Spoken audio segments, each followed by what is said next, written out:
Of course, last year was a dismal year in Illinois, even though it was a great year for school choice around the country, because thanks to, well, the choices that the Illinois electorate made to give Democrat socialists, and by extension, their teachers' union financiers, supermajorities in the General Assembly, and reelect one Governor Jellybelly, combined with Republicans who exist in name only.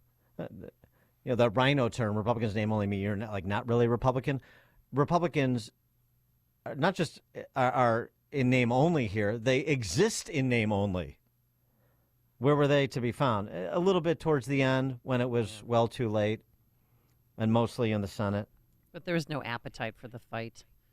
And that includes by the school choice organizations that had led the fight when the tax credit scholarship was first enacted 5 years ago and signed by Governor Rauner. Where were they? Where was the campaign? Where was the profiling of the families and the kids who were the beneficiaries, as well as the 30,000 families and kids that were queued up to access tax credit scholarships? Oh, they sent a couple of buses to Springfield to get beaten up in a back alley by legislators who shined them onto their face and then, of course, do the bidding of the teachers' unions. People don't even make the connection between Governor Pritzker telling Chris Welch, the House Speaker, to kill the thing. Chris Welch being the governor's hatchet man, while he plays Pontius Pilate. Well, if they send it to my desk, well, no, I'll have to address it then. So he just took scholarships away from 10,000 kids, lower income. Minorities. Mostly minority families. Now they're going to have to go to their neighborhood schools, right? And nary a crossword was said, other than here and a few other repositories. Big Shoulders Fund, the Cardinal, Empower Illinois. And then they're taking away selective enrollment. That's more choice. And I even I tweeted back at Stacey Davis Gates. I said, as a mother of two Chicago public school students, non-selective enrollment, I asked how these elite high schools are going to be accepting students in the future. And then she blocked me. Katie Hobbs is making plans to do something similar, although I think in Arizona she's going to have a lot tougher time. She's putting her political career on the line the way that Jellybelly didn't have to here because, of course, there's no alternative party. In Arizona there is, and it's popular, the school choice program. She's you're talking about school choice blowing a hole in the state budget and so on and so forth. So we need some more oversight of how taxpayer dollars are spent. No, you don't, actually. That's not the point of the scholarship program. The point of the scholarship program is you empower parents with resources, and then parents make the decisions in consultation with the schools of choice, the schools where their kids get in, whatever the case may be. And government is out of that business. Being a hurdle between school and parent, and usually, particularly in the case of people like Katie Hobbs, being allied with the teachers union and the government school system, thus the impediment that they are trying to present. We'll see how that goes. That's a real opportunity for Republicans in Arizona to make hay of this in an election year. And this K through 12 issue, given how bad K through 12 education was performing pre-pandemic, and then what happened in terms of the stunting of kids' intellectual development, as so evidenced by test scores over the last couple of years. This even though it's not mainly a federal issue, of course, it's a state and local issue, this becomes a national issue. And I hope Republicans seize the opportunity in places like Arizona, these swing states, and nationally, Wisconsin, in a way that Republicans and school choice proponents in Chicago and Illinois chose not to. For more on all this, we're pleased to be joined by, someone from a state that is been a little bit more successful with this, and also really was the state that broke the seal on school choice back 33 years ago, with Governor Tommy Thompson and a Democrat city councilwoman named Polly Williams, Or was she a state legislator? I can't remember. But anyway, CJ Szafir is the CEO of the Institute for Reforming Government in Wauwatosa, Wisconsin. He joins us now. CJ, thanks for being with us. Appreciate it.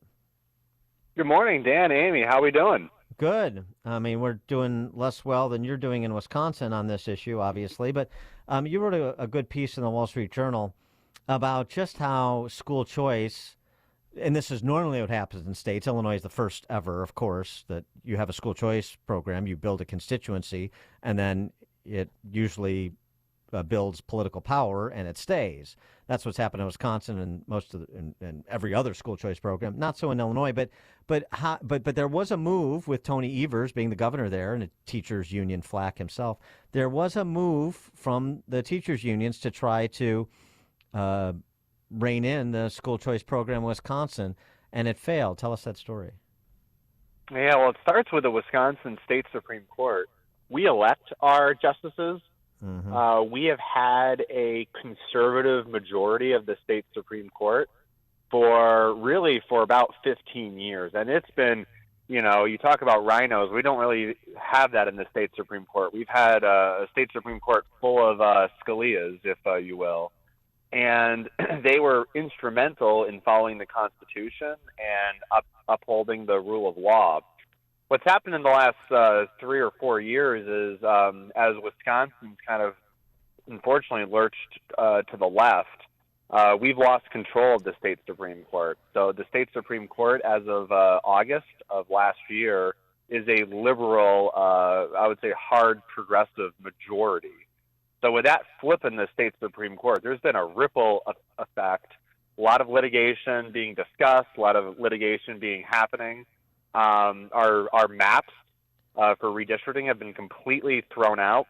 And there was the unions that obviously saw this opportunity, which is, well, how can we really go after Wisconsin's school voucher programs, Wisconsin's independent public charter schools? And what they did in October, of course, your listeners will love this. There's a super PAC that was formed.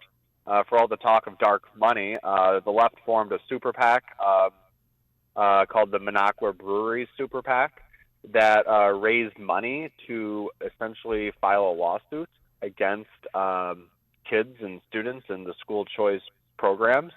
They filed a lawsuit in October of last year. The attorney for the case he said the quiet part out loud. He said in an interview that the lawsuit would, quote, kick out a bunch of low-income kids from schools, end quote. And it would jeopardize over 60,000 students who attend a charter school, who use a school voucher to attend a private school of their own choosing. The lawsuit was based upon, going right at the funding mechanisms, going right after some constitutional provisions on what they would say lack of oversight.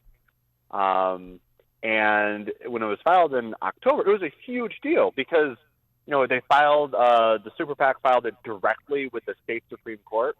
And you saw, immediately all these private school leaders, charter school leaders, that a dark cloud was above them because they didn't know if they were going to be operating within 12 months. Because we have such a progressive Supreme Court, a lot of people thought that the programs were in real jeopardy. As they wrote in the Wall Street Journal piece that you mentioned, there was a huge backlash. The Wisconsin Institute for Law and Liberty, a public interest law firm here, they filed a brief on behalf of 22 different clients, parents, private school leaders, charter school leaders from all across the state. We interviewed a number of parents. Charlene Roberts is a woman that we spoke to. She attends college here in Wisconsin. She attended a charter school in Milwaukee, and she was flat out that told us that this lawsuit would have prevented me from getting a good education. Because in Wisconsin, if you're not using school choice and you're in the urban areas, you're pushed, much like in Chicago, you're pushed into some of the worst schools in the state. Yeah, but here's the thing that's curious about what happened on this with this lawsuit and this effort is, well, Tony Evers got reelected. The leftists won that latest state Supreme Court race that's throwing the electoral map into question, and among other things, including this. And Ron Johnson barely won re-election. So you think like, well, wait a second, this topography in Wisconsin seems to be pretty favorable to the teachers unions on their core issues like eliminating competition, and yet it wasn't. So what's the underlying dynamic that explains how the left was unsuccessful here when they have been more successful than not at the ballot box statewide?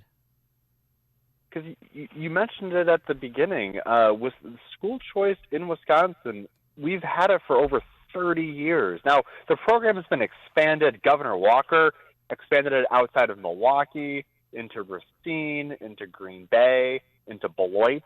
But, it's a bit of a fabric of Wisconsin's K-12 education when you have over 60,000 students, parents that are exercising their freedom to choose a school that's best fit for their kids. They don't want to lose that. And I think, we've built up such a strong constituency that, we may have some issues of like, how do they vote? Why aren't Republicans grabbing more of them at the ballot box? But at least as far as when it comes to school choice, people don't want to see kids kicked out of schools. And there was a poll that was done by the State Chamber of Commerce that showed, even though Wisconsin is lurching to the left, 58% of Wisconsin voters would be less likely to support a Supreme Court justice who would vote to end school choice. And that's almost 60% of Wisconsin voters were disapproved of this lawsuit. And I think that, with all the media attention that this got, of course, the media very rarely depicts this issue fairly.